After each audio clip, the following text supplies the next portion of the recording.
Welcome to the Bookshop at the End of the Internet. This podcast is dedicated to helping book lovers discover new authors. Like all the best bookshops, this podcast is filled with all kinds of books and all kinds of authors. So tune in, browse around, find a new author, and discover a new favorite book at the Bookshop at the End of the Internet. I'm Stacey Horan, author, book lover, and host of the Bookshop at the End of the Internet. This is episode number 212. For more information about this or any of our episodes, go to my website, staceyhoran.com. If you enjoy the podcast, leave us a review, like us on social media, and share us with your friends, family, and fellow readers.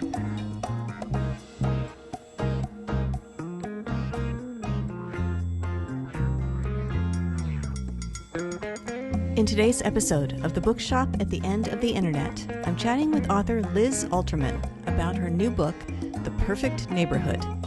This domestic suspense novel takes place in an idyllic suburban town where a little boy goes missing. The event shakes the very foundation of the town because until that moment, everyone assumed they were safe, that the terrors of the rest of the country couldn't touch them in their neighborhood. So what happens to the neighborhood when crisis hits? Liz explores the question of what motivates people to help others. Is it truly goodwill, a need for self-validation, or simply a desire to have a front row seat to someone else's sorrow? The novel is told from multiple points of view, including the mother of the missing boy, the boy's teenage babysitter, and a former actress who resists assimilating. All of these characters are on the outside of what is perceived to be the neighborhood's inner circle. But as they and Liz's readers will find out, no one's life is as perfect as it seems.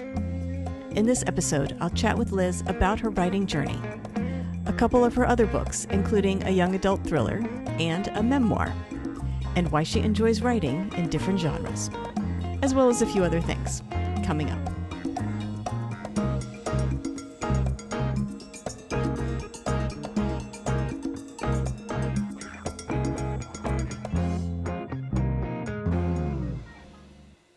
Liz Alterman, I want to thank you very much for joining me today on the podcast. Oh, thank you for having me, Stacey. I'm thrilled to be here. I thought what we could do today is start by talking about one of your novels. Let's begin with The Perfect Neighborhood. If you don't mind, tell us a little bit about this book and what inspired you to write it. Oh, thank you for asking. Well, the book is set in a fictional neighborhood, Oak Hill, that is sort of based on many of the neighborhoods that I've lived in. I'm in New Jersey, and I always say, for better or worse, I've spent most of my life here in suburban communities where, you never really know what's going on behind closed doors. And so that's sort of a jumping off point for this novel. And in it, a little boy, Billy Barnes, goes missing on his walk home from kindergarten. And it sort of sets, tongues wagging. All the people in the community have felt very safe and sort of insulated because it is this lovely town where people know each other and the homes are well maintained. And so they sort of think they're safe. And once this boy goes missing, they sort of begin to not only suspect each other, but also wonder, has a predator been lurking in their midst? And they were focused on all the wrong things. And primarily one of those things that has captured their attention is the dissolution of a marriage by sort of this golden couple in their town. Allison Langley is this former model and actress who is married to a rock star who now gives music lessons. And when she leaves him in the middle of the night, that becomes sort of the focal point for all the other residents in that neighborhood. And also, another thing that happens is the babysitter who was supposed to be there to meet Billy on the afternoon he walks home, she's late to get there. And so she sort of has a secret of her own. And the story's told from multiple points of view, and you sort of get different perspectives. And one thing I love thinking about is just the interaction of how, one person's decision or one person being late somewhere can have that sort of ripple effect, and how that impacts the other characters and the actions that sort of spiral out from there. So that's sort of a long-winded look at at what it's about. And the idea for it came to me in a dream. I woke up in the morning and I sort of had the beginning and I had the ending. And I told my husband, and he said, "Oh, nobody needs another book about a kidnapping. That's been done before. I think you should, see if another idea comes to you." And so I waited for about 6 months. I kept trying to think of another idea to start a larger project, and nothing else was coming to me. But at the time, the characters were sort of fleshing themselves out in my mind. I could see the villain, I could see the little boy, I could see his mom, and I could see the actress and the babysitter. And so I just decided, okay, I'm going to sit down about 6 months later and just type out all my notes, all the thoughts I've had on this. And within a little while, I had about 6,000 words, and they were messy and they were all out of order. But I thought, okay, if you can just throw down 6,000 words, I think this is an idea that you should pursue. And so that's when I decided to really go for it. And that was just before the pandemic began. So this book, even though a little boy goes missing, and it's certainly, I would not categorize it as a happy story, it was a wonderful escape for me during the pandemic while we were in lockdown, to have this sort of escape into this other world. Right. And a very nice other world, at least on the surface. Exactly. Yeah. Right. Yeah. So you could really picture this idyllic town where everyone knows everyone and it's all lovely and manicured and quaint and convenient. But it doesn't take long before you realize that the local pastime is gossip. Exactly. And not everyone, in fact, no one is as perfect as they seem in the book. Exactly. Yes. So it's an interesting take on this idea of domestic suspense, where the scary thing happens to us so close to home, and all of a sudden everybody has to reevaluate, oh my gosh, what if it was me? Or what if it is me? What do I do now? This idea that our safety has been just shattered. Exactly. So when you were crafting this town, you said you drew inspiration from some of the places that you had lived. Yes. How much of it did you idealize? Like, did you sort of dial it up on this idyllic setting? I did. As I said, I've lived in these different towns, but it's funny because people in the neighborhood I currently live in will say, "Oh, you based it on this town." And then the town where I grew up, my mom is still there. And, she's wonderful as my PR rep. She'll have her friends read it. And so they'll think, okay, this is based on this town. And then I worked outside the Princeton area for a while, and I still have friends there, and they'll say, "Oh, you based it on your time in Princeton." And same with Westfield. And so it's kind of, but I definitely did dial it up. I will say there are parts that are taken from real life. At one point, a character mentions that there is a basketball team for children who are not that tall. And it's kind of like a back channel to get into it. And that is based on something that is in real life that I have encountered, where I just thought, wow, this is wild that there are these like secret leagues that, certain parents know about and other parents don't. It's almost like the best kept secret. And then I also, in the novel, one of the characters, Betsy, starts a meal train, and the main character, they kind of, weigh in how much of it is being done out of generosity and kindness, and how much of it is that this character wants a front row seat to somebody else's misery. And I think that's something that I've witnessed in a few towns, that when people start these, or she wants to be thanked for it, and she wants her special crock pot back, and that is something that I've witnessed. I know currently my mom will be involved in these meal trains where it's almost like each person is trying to one up the other. My mom will say, "You should see what they're making. It's, the Cornish hens and haricot vert and fingerling potatoes." And, it's how much is it about the person who needs it, and how much of it becomes almost like this Martha Stewart, like cooking competition. And so I just wanted to really tap into some of those things that I think are almost absurd, but then they're true. And I just wanted to include those kind of quirky details. Yeah. Let's talk about some of these characters because, as you mentioned, you tell the book from multiple points of view. So maybe walk us through some of the main ones because you span the gamut. Let's start maybe with Billy's mom. Sure, Rachel. Yes. So she's a little bit of, I would say, not. I think some people think of her as a cold character. I just sort of thought of her as a character who is in, maybe not a great marriage and is motivated to make changes. And I think of her, as kind of being thrust into the worst possible scenario that a parent can imagine. And, in my outside of writing books, I'm a freelance writer and I've done a lot of writing in the real estate space. So she's a real estate agent.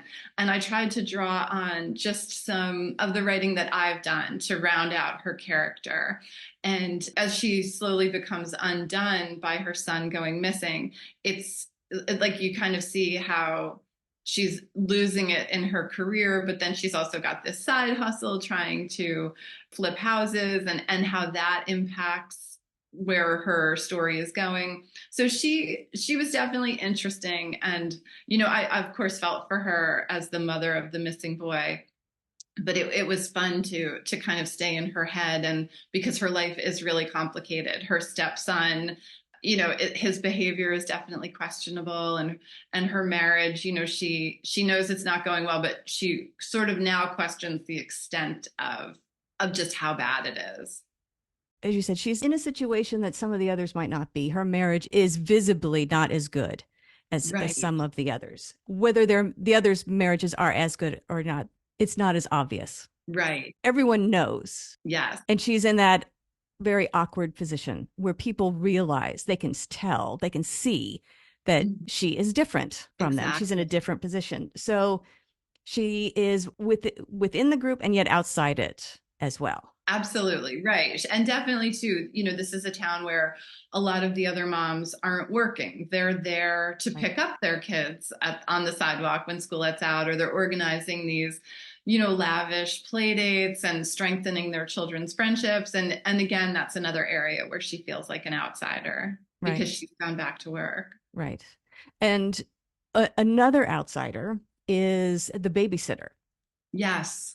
Empirically speaking, she has all the makings of being someone who could be on the inside. She's smart, she's attractive, people like her, she's involved in a lot of stuff, but she doesn't come from the right background. She doesn't live on the right street or in the right size house. So tell us a little bit about the babysitter.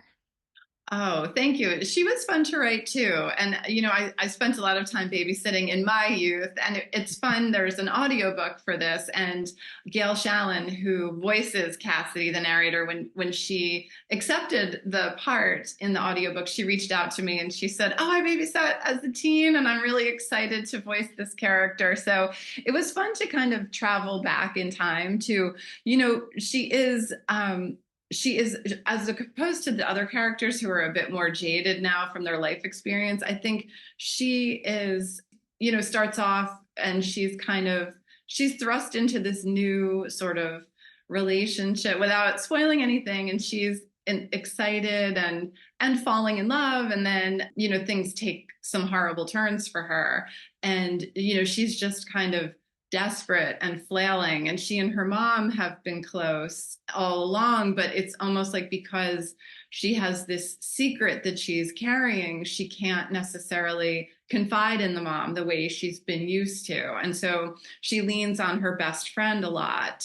So I sort of throughout the novel wanted to explore relationships between parents and children at all different stages, and then also female friendships, how much are true friendships and how much are almost based on proximity or what can you do for me? And so I feel like Cassidy and Lexi's friendship is more pure than some others. And then Cassidy and her mom's relationship is also, deeper and more genuine than a lot of the other relationships we see in the novel. Right, right. And like all good teenage characters, she makes decisions for herself that as a reader just make you cringe or you want to take her Exactly. and shake her.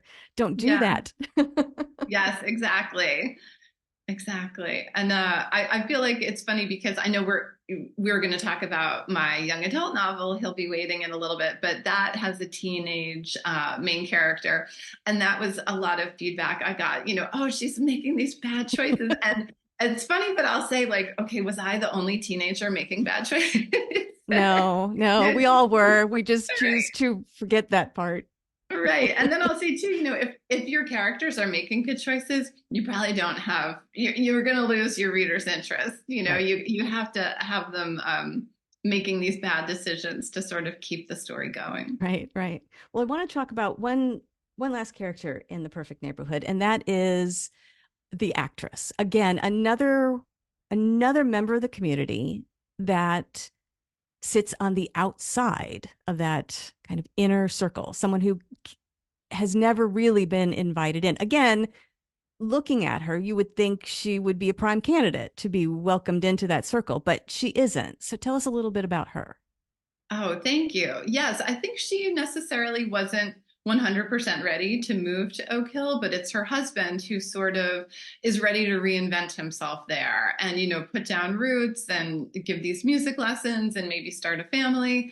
And when things don't necessarily go their way right away, these are people who have had things come easily to them because they're both attractive, they're talented, and the world has sort of opened up and worked out in their favor. And then when they get to this town and things don't work out, and I think people are almost, a little starstruck by them. And so they're sort of, on one hand, they're put on a pedestal and yet they're sort of kept at arm's length. Of course, Chris has his music lesson business, and a lot of kids come to take lessons because their moms, want an up close look at him.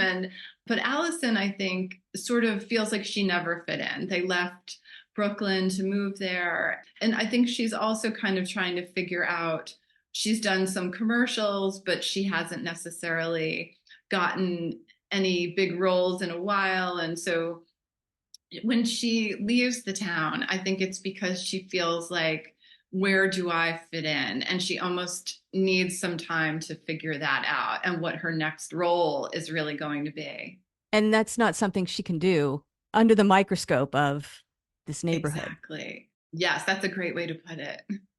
So we won't give away any more spoilers. People will have Right. to read the book if they want to find out what happens to Billy and everyone else in Right. the book. But you mentioned the young adult novel. So I'd like to jump and talk about it. He'll Be Waiting is the Sure. title. Tell us a little bit about this book. And I'm curious what the inspiration for it was for you. Oh, thank you for asking. So in He'll Be Waiting, Tess Porter wakes up in a hospital and she has no memory of the accident that landed her there. And her parents are acting strange. Her best friend hasn't visited. Her boyfriend hasn't visited. And no one is really giving her the information that she's craving. And then this social worker comes to meet with her and suggests that maybe she keep a journal and try to work backwards and recapture her memories. So it kind of goes from there, where she is in the present day dealing with these injuries from the accident she can't remember, and then she's also actively trying to work back and piece together this night that she had been looking forward to for months, because her boyfriend, he was her high school boyfriend, but he's graduated and gone off to college, and he was due to come home for winter break, and she had this sort of, elaborate evening kind of planned for them, and she can't quite remember how things went awry. And so the inspiration for me for this story was sort of like a kernel of an idea from something a friend had shared with me a long time ago, just a story about sort of a case of someone saying they were someone who they weren't, and how things kind of spiraled out of control from there. And another reason I wanted to write it is I'm a mom of three, and unfortunately, my children are very reluctant readers, which kind of kills me because as a child, the library was really my favorite place to spend time. And if they get a book or they get a series that they love, they will go like cover to cover. They won't put it down. But it's hard if they're not hooked right away or they're not into it, they immediately abandon the book, which kills me. So I said to them, okay, if I write something for your age group, will you read it and sort of make sure that these voices sound authentic? And it's funny, in the book, Tess, the main character, will text with her friend. And my oldest son was saying, Mom, these texts are way too long. Nobody texts like this. This is what it should be. So I feel like they're keeping me honest.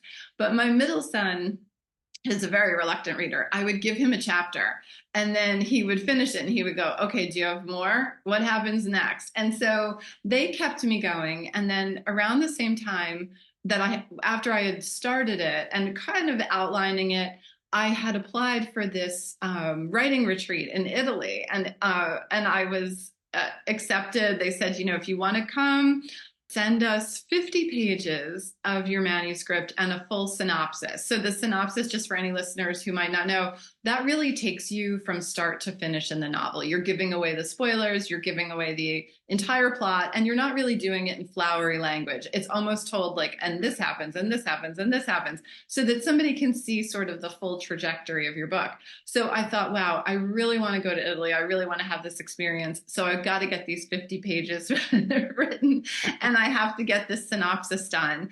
And so I went, and it was a wonderful experience. And probably the highlight was toward the end, I was able to meet with this editor one-on-one.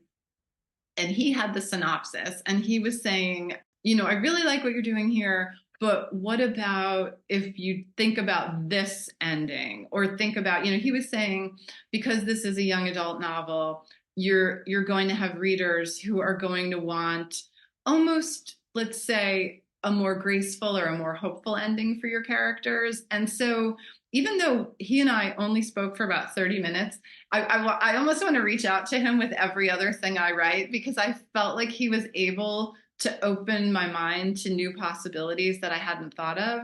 And so it gave me a new way to think about the ending. So I'm so grateful for that experience. And were your kids surprised by the ending? I think they enjoyed it. They were good sports about it. They they would always say, okay, do you have more? I mean, it took me, once I got back from that trip, after some feedback I got in the workshop, I started it in a different place. And it was, it was harsh. It was hard because I felt like my peers were encouraging, but the instructor was kind of like, oh no, you've got to redo this. And when I got on the plane to come home, it was funny. I was sitting beside a teenage girl, and I guess her grandmother. And I was dying to say, the girl seemed, kind of fidgety, kind of bored. And I was dying to say to her, hey, listen, will you just read these opening pages and tell me what I need, like another teen perspective. But I didn't want to come off as, I didn't want to scare her for our 9-hour flight together. So I didn't bother her. But I knew if I didn't start reworking it on that flight home, I would probably abandon the project. And I didn't want to do that. So I had a lot of fun writing it. And I think it was a good experience to meet with that editor and to think about that ending in a different vein. Yeah. Compare the two experiences, if you don't mind, between writing a thriller for young adults and writing this suspense novel where all your characters are most of your characters at least, are adults. It's definitely in the adult world. Right. Was it similar? Did it feel similar as you were going through it? Or were there considerations or sensitivities or places you couldn't tread? That's a great question. I guess I felt like in the YA, I wanted to kind of stay in that youthful voice. Like, I think the character is definitely smart, and maybe she will say she's not that book smart or she's not that great a student, but she has like an emotional intelligence about her. And so I would say, if I could meld these worlds together, I think she and Cassidy would be great friends because they have sort of a similar voice and a similar optimism about sort of love and life. And for Tess and Cassidy, it's robbed from them by things that happen in their worlds. The one thing that was different, I guess, is He'll Be Waiting is told exclusively from Tess's point of view. And in The Perfect Neighborhood, there are multiple points of view. And I think for me, the multiple points of view was almost more enjoyable, because if I got stuck with a character, I would say, okay, I'll just flip over to this character's story now. I don't have to solve that immediately. I can flip over to this neighbor's head and write from her point of view. And so that I felt like that was a little bit easier as a writer, rather than, with Tess, I would sometimes think, oh man, where do I take her now? Or what happens? There was sort of no escape from her world. Right. Well, I'd like to talk about one more of your books, which is a big departure from both of those. Your memoir called Yes. Sad Sacked. If you don't mind, Yes. tell us a little bit about this one. Thank you. Well, this is actually the first manuscript that I wrote. Before that, as I mentioned, I'm a freelance writer by day and attempting to be an author by night. And so I had been writing sort of across the board in personal finance, in real estate. I'll joke, like anything from parenting to the Real Housewives. So like whatever's going to help me pay the bills, I'm going to write about it. And so one assignment I had so I guess I should say, the manuscript follows the period that comes after my husband and I lost our jobs simultaneously. And this was in 2013, 2014. And so, I mean, now layoffs, of course, from the pandemic and just companies downsizing, especially in media, layoffs are rampant. But at the time, it really felt like we were sort of these only two losers without jobs and 3 kids and a mortgage. And so I was kind of scrambling, taking every freelance assignment I could. And one of them was to interview the co-founder of a local writing school. And toward the end of our conversation, just as a throwaway question, I sort of said to her, hey, what's the most popular course that you have? And she said, memoir writing. Everyone's got a story to tell. And I thought that was such an interesting thing. And I guess I was kind of looking for a creative outlet, because I was out of work and it was a very cold winter here. And I just kind of felt like just a sadness and a loss of confidence from losing my job. Even though I was let go in a round of like 250 people who were laid off. So it wasn't like any sort of failing necessarily on my part. It was just the company shifting direction. But so I started to think, well, maybe I'd like to take that memoir workshop and what would I write about? And I thought, as we were unemployed and I was kind of scrolling the internet, I would find so many things about how to rewrite your resume, how to rewrite your cover letter, how to nail an interview. But I didn't really see many people who were talking about sort of the emotional experience of a layoff, that sort of loss of self-esteem and that worry of, when will this come to an end? And my husband and I were both in our 40s. And so that's not really an ideal time to reinvent yourself after you've been in careers for a while. And so I thought, I want to write this story from that perspective. And then there were also, again, just a lot of crazy things that would happen to us. Like I felt like sometimes I would get rejection emails for jobs I didn't even remember applying for, or I went out for an interview and my neighbor had put me in touch with the hiring manager. And so I really thought I had a leg up and that this was going to work out for me. And when I got there, the interviewer had completely forgotten that I was even coming. And I had driven, into Upper Manhattan to this landmark and, fought traffic, paid the meter, run 2 blocks. And she didn't even remember that I was coming. So I kind of touch on the humor. I try to bring humor to the dark side of unemployment. And it was also a great challenge for me because before this, I had never really written anything beyond 12 or 1,500 words. So taking that workshop really kept me going and kept me writing and accountable. And it was great, to get live feedback from my peers because you would read your words in this workshop and they could tell you, right there what was working for them and what wasn't. And so that helped me shape it as I went. Has your husband read the book? What did he think of Yes, it? yeah, it's very funny because he's very supportive, and he had been in the media field, so he's kind of my first line of editing, and of course because I'm sharing his experience too, I wanted him, to be on board and comfortable with it, and then also vouch for the accuracy of it. But I think men a lot of times because his. So for me, I panicked right away when I lost my job because I felt like I had known other people who were let go from our company in earlier rounds, really terrific writers who were out there struggling to find new positions. And so I was very worried for both of us. But my husband, he'd been in the same job for 18 years. He'd been taking a train at 5:45 in the morning. And then when he got to Manhattan, he would take a subway. And he was, so when he was let go and he was given a nice severance package, he was elated. Like he was like, a kid in a candy store. Like he had this newfound free time. He could stay up late, he could sleep late. He was super excited and not ready to look for a job just yet. And so the memoir really explores our different approaches to getting back to work and how that impacts our relationship. But it's funny, a lot of men are like, oh my gosh, you're so hard on him. But I think I like to think I'm also hard on myself. And I really just wanted to show how, unemployment can happen to anyone at any time, as we've seen in the past few years.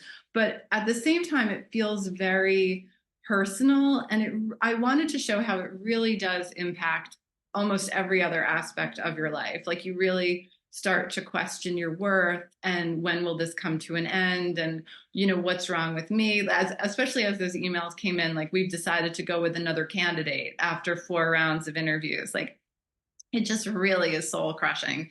And so for other people who are going through it, I wanted to almost offer like a you're not alone perspective, because I guess as I was putting it together, I had started a blog, and so as I would write things in the career space, I could link to that blog.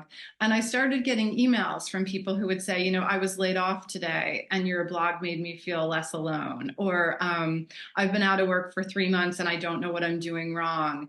And, my resume is great and my cover letter is great and I just don't get it. And you've made me feel like maybe it's not me after all. And so I really wanted to do that for someone else, because that's what I was looking for as I was going to interviews where my interviewer didn't even know, who I was. Right.